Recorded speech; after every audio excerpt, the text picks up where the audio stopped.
2024 2,8% ya, kalau nggak salah ya PSI ya. Oke. Bang Ansi Lema, ada tantangan dari kubu seberang Anda pada malam hari ini. Gayung bersambut Bang, silakan.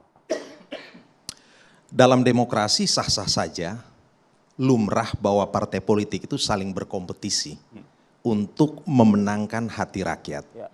Tapi toh keputusan itu ada di bilik suara ketika rakyat menentukan pilihannya. Oke.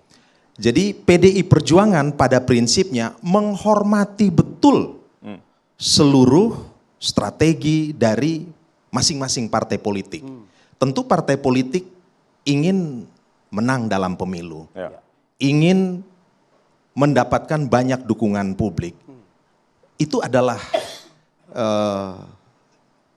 otoritas mereka untuk menyampaikan hal itu. Oke. Dan kami membatasi diri untuk mengomentari strategi politik ataupun juga obsesi politik partai-partai lain. Kami menghormati sepenuhnya, sangat menghormati sepenuhnya. Termasuk teriakan Pak Jokowi di Makassar yang akan turun gunung mati-matian, tidak membuat ketar-ketir PDI Perjuangan. Biasa saja. Biasa saja. PDI Perjuangan ini partai yang besar karena tekanan. 53 tahun bukan angka yang sebentar itu. Bukan, 32 tahun direpresi oleh rezim totaliter Orde Baru dan PDI Perjuangan kemudian bisa survive.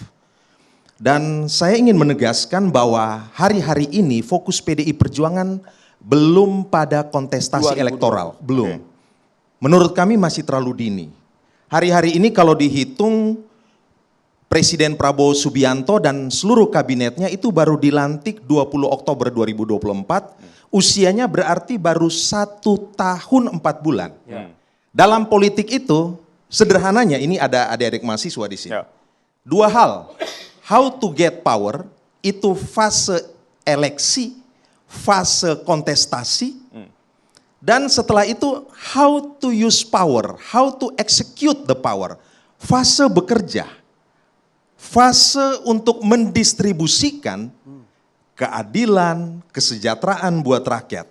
Menurut kami, kita bangsa Indonesia baru selesai melakukan kontestasi elektoral 2024. Inilah sekarang fasenya partai-partai politik itu mestinya mendedikasikan diri untuk menunjukkan kerja, ukir prestasi, buat legacy untuk menjawab apa yang menjadi aspirasi publik. Itu yang dilakukan oleh PDI Perjuangan. PDI Perjuangan ini, terima kasih rakyat Indonesia, kami 3 kali hat-trick dalam pemilu legislatif. Karena Jokowi. Dan hal ini 2024 kita tahu posisi posisi kekuasaan berada di mana dan posisi PDI Perjuangan ada di mana.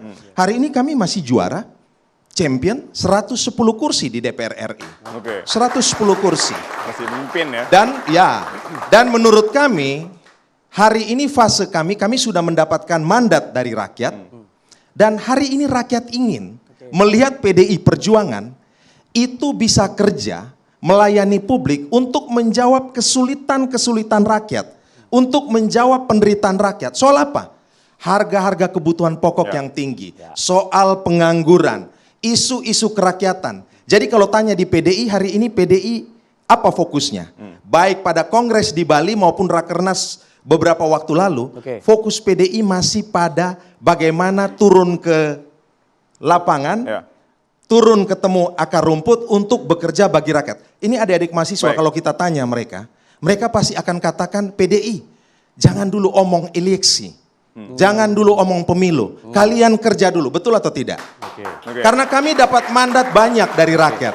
Gak kalah momen nanti takutnya. Dan juga gini, kemarin waktu Rakernas itu Ibu Mega bicara soal apa? Bicara soal keprihatinannya terhadap ekologi. Kenapa? Hari ini bencana. Bencana karena apa? Karena perusakan hutan. Dan banteng itu hidupnya di hutan, bukan di kandang. Kalau kandang itu tempat hidupnya ternak. Kalau gajah ada di mana?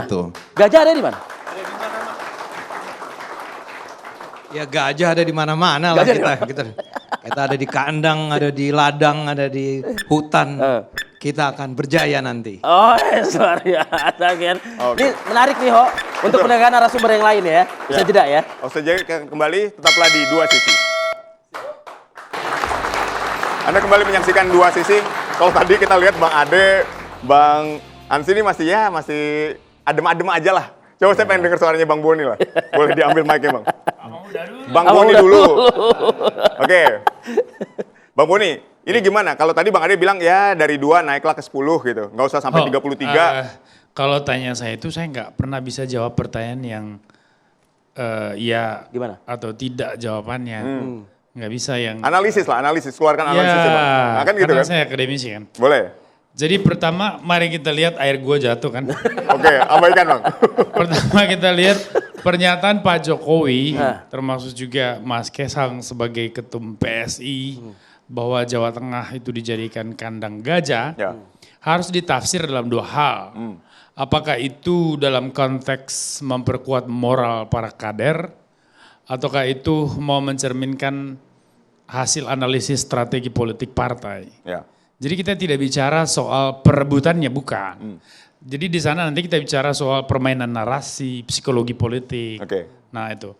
Nah tapi saya harus jelaskan dulu bahwa partai politik di Indonesia dalam sejarahnya, ini sebetulnya susah kita kategorisasikan kalau di dalam teori kepartaian tuh. Kalau teori partai itu kan ada partai elit. Partai yang dibangun oleh segelintir elit. Oke. Dan kemudian memperjuangkan kepentingan mereka. Ada partai massa yang lahir dari tuntutan perubahan yang datang dari rahim rakyat itu sendiri. Dari publik. Nah, dalam beberapa kajian ilmiah di masa lalu, saya selalu menyebut PDI Perjuangan itu salah satu partai yang mencerminkan partai massa.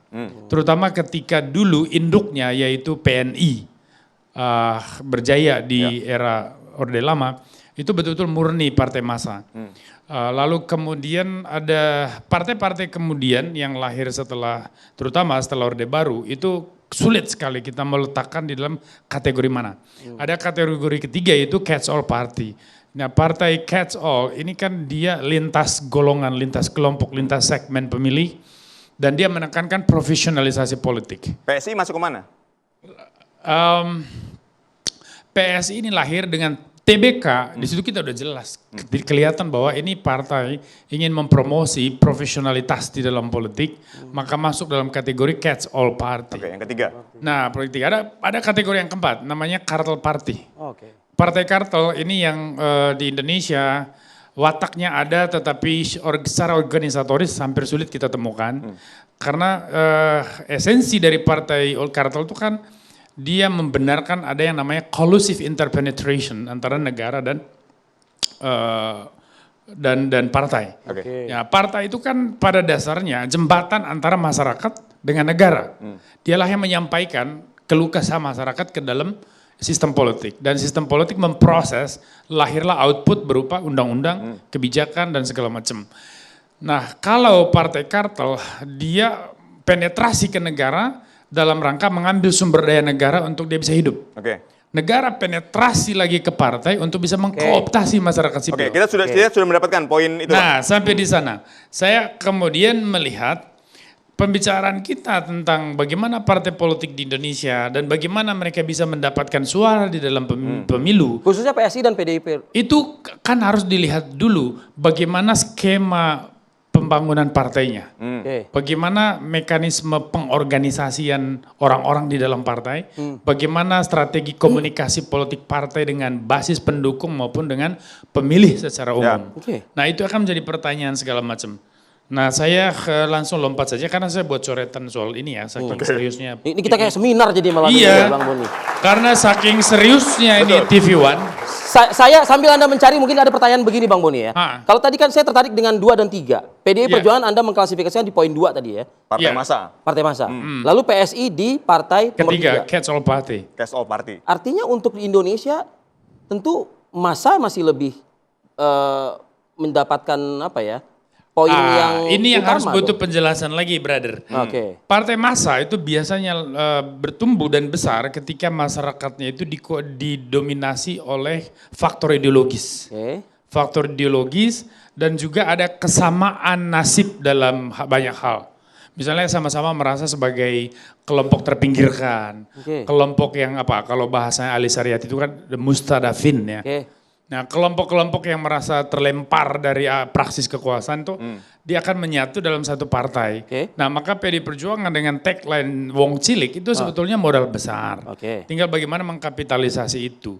Nah, PSI muncul di tengah era modernisasi politik. Jangan lupa, ini abad 21 yang namanya post-truth era. Oke. Banyak kategori dan ciri yang membentuk abad ini. Salah satu di dalam politik adalah munculnya tradisi media sosial sebagai instrumen kampanye politik, penciptaan narasi, termasuk di dalam memperoleh dukungan politik. Oke. Nah, maka semakin canggih partai politik di dalam mengelola kehadiran media sosial dan segala macam instrumen teknologi digital hari ini, semakin dia mampu menjangkau dukungan masyarakat. Jadi PDI Perjuangan Anda mau mengatakan secara tidak langsung ini old fashion party. Nah, I'm not PSI saying itu that. Saya hanya mau mengatakan bahwa seberapa mampu PDI Perjuangan beradaptasi dengan dinamika konteks, dinamika zaman, itu akan menentukan apakah Banteng akan tetap di atas atau Tapi ketika tidak. Anda berbicara soal post-truth era tadi kan memang PSI sangat luar biasa jago. Apalagi ada tokoh Saya Pak hanya mau Jokowi tadi mengatakan kan. bahwa PSI ada di ruang waktu yang tepat. Oke. Apakah PSI nanti mampu membuktikan dirinya? Ini kan kita bicara soal feasibility, Ya, ya. Itu. bisa dijalankan atau tidak mimpi tadi. Oke. Itu yang akan menjadi tanda tanya besarnya. Oke. Nah, bagaimana kita bisa menjalankan itu?